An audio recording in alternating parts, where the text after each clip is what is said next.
Maths நம்ம இன்னைக்கு பார்க்க போகிறது 10th maths chapter 5 example some 5.20 பார்க்க போகிறோம். பார்க்கலாம். The graph related temperature y in Fahrenheit degree to temperature x in Celsius degree.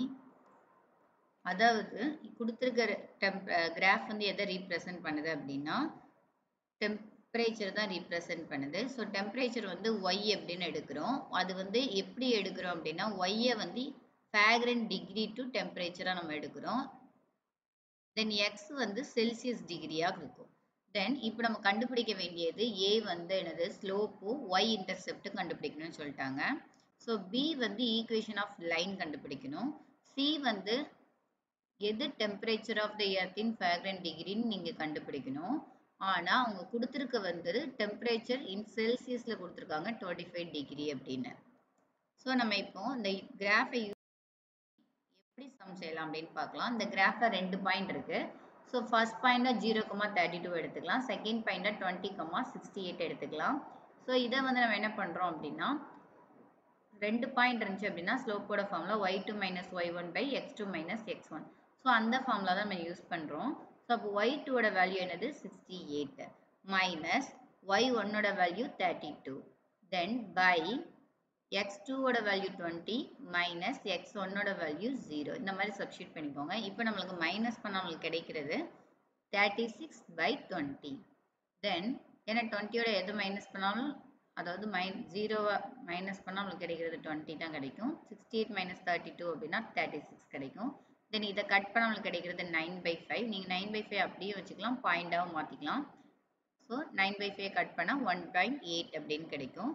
Then Y intercept C வந்து நம்மளுக்கு என்ன அப்படின்னா 32.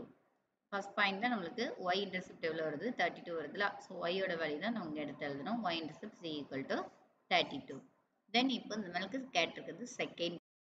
ஸோ செகண்ட் பாயிண்ட் எடுத்துட்டீங்க அப்படின்னா line equation of the line கண்டுபிடிச்சு சொல்லியிருந்தாங்க. அதுக்கு ஃபார்முலா என்னது y equal to m x plus c. So இப்போ தான் நம்ம ஸ்லோப் கண்டுபிடிச்சோம். ஸ்லோப் தான் நம்ம எம் அப்படின்னு சொல்லுவோம். ஸோ அப்போ ஒய் ஈக்குவல் டு நம்ம ஸ்லோப் வந்து 1.8 கண்டுபிடிச்சோமா. ஸோ பாயிண்ட்லேயும் நீங்கள் போடலாம், இந்த மாதிரி பைலேயே போட்டு வைக்கலாம். நான் பையில் ஸ்ட்ரெயிட்டாக கொண்டு வந்துடுறேன். ஸோ அப்போ எம் வேல்யூ சப்ஸ்டிட் பண்ணும்போது 9/5 எக்ஸ் பிளஸ் நம்ம ஒய் இன்டர்செப்ட் சியோட வேல்யூ என்னது 32ன்னு கண்டுபிடிச்சோம். ஸோ பிளஸ் 32 அப்படின்னு போட்டுக்கலாம். தென் தேர்ட் பாயிண்ட் என்ன கொடுத்துருந்தாங்க செல்சியஸில் கொடுத்துருக்காங்க. ஃபேரன்ட்ல நம்ம எவ்வளோ கிடைக்கும் ஆன்சர் அப்படின்னு கேட்டிருந்தாங்க. ஸோ எக்ஸோட வேல்யூ என்னது 25. அப்போ நம்ம எக்ஸுக்கு பதிலாக இந்த ஈக்குவேஷனில் 25 சப்ஸ்டிட் பண்ணலாம். நம்மளுக்கு கிடைச்ச ஈக்குவேஷன் என்னது y equal to 9/5 X plus 32. So X பதிலாக 25 சப்ஸ்டிட் பண்ணுறோம். தென் அப்புறம் நம்மளுக்கு கிடைக்கிறது y equal to 9/5 into 25 plus 32 அப்படின்னு கிடைக்கும். தென் 5 இன் 25 நம்ம கட் பண்ணால் நம்மளுக்கு 5 தான் ஆகும். ஸோ 9 இன்ட்டு 5 ப்ளஸ் 32 அப்படின்னு கிடைக்குது. தென் 9 இன்ட்டு 5 அப்படின்னா மல்டிப்ளை பண்ண நம்மளுக்கு கிடைக்கிறது 45 ப்ளஸ் 32. இதை ஆட் பண்ண நம்மளுக்கு கிடைக்கிறது ஒய்யோட value 77. Therefore the mean of temperature of the earth வந்து Fahrenheitல நம்மளுக்கு கிடைச்சது வந்து 77. இதோட இந்த சம் முடிஞ்சு. இந்த சம் உங்களுக்கு கண்டிப்பாக புரிஞ்சிருக்கும்னு நினைக்க புரிஞ்சிருந்தா லைக் பண்ணுங்க, கமெண்ட் பண்ணுங்க, ஷேர் பண்ணுங்க, சப்ஸ்கிரைப் பண்ணுங்க. இல்லை ஏதாவது டவுட் இருந்துச்சு அப்படின்னா மறக்காம கமெண்ட்ஸ்ல சொல்லுங்க. தேங்க்யூ.